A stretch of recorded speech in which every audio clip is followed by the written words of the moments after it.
Hello everyone! Ayan, so for today's video ay tara at samahan niyo naman ako magluto nitong ating ulam for today. Walang iba kundi itong ating pork dinuguan.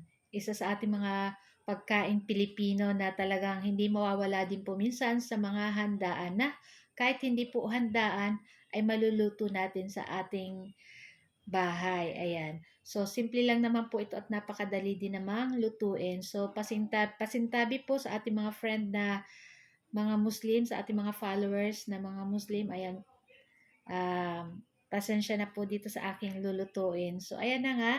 At tayo po ay mag-i-start ng mag-isa dyan ng ating luya, syempre yung ating bawang, and then yung ating sibuyas. Ayan.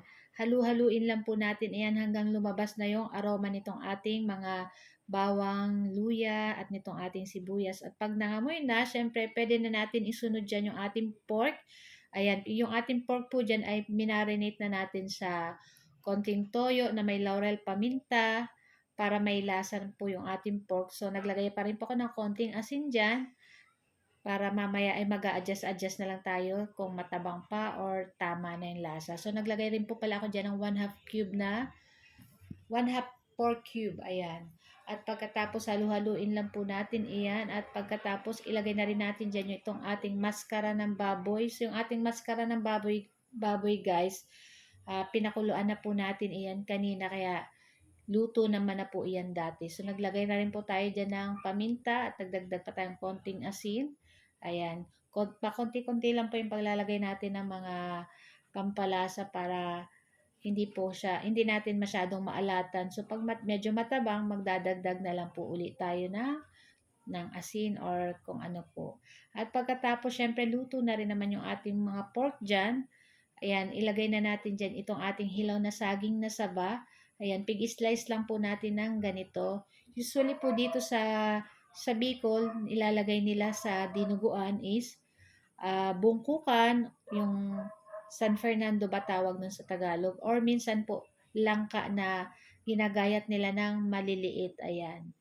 So this time gumamit po kami saging na saba na hilaw, yung green pa talaga po yung balat niya. So tatakpan lang po natin iyan hanggang maluto na yung ating saging na saba. At pagkatapos ng ilang minuto ay ilagay na rin natin dyan yung ating dugo ng baboy na inanuhan po natin ng gata ng niyog. Ayan.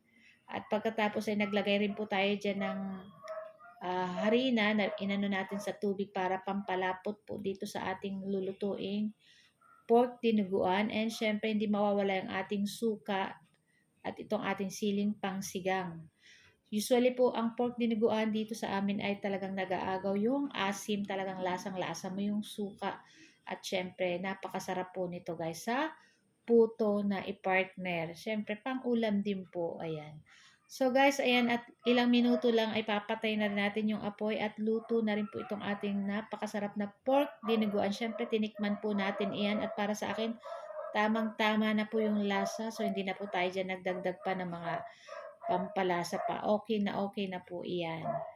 So guys, ayan, ito lang po ang aking video at sana po ay nag-enjoy kayo. Huwag niyo po sanang kalimutan mag-like, comment at pa-share po ng ating video. At sa mga bago ko pong followers, ayan, shout out po sa inyo and welcome sa aming page na Ma'am She and Three Sons. So guys, pwede na natin itong i-transfer sa ating mangkok at ready na rin po kaming kumain ng aming lunch.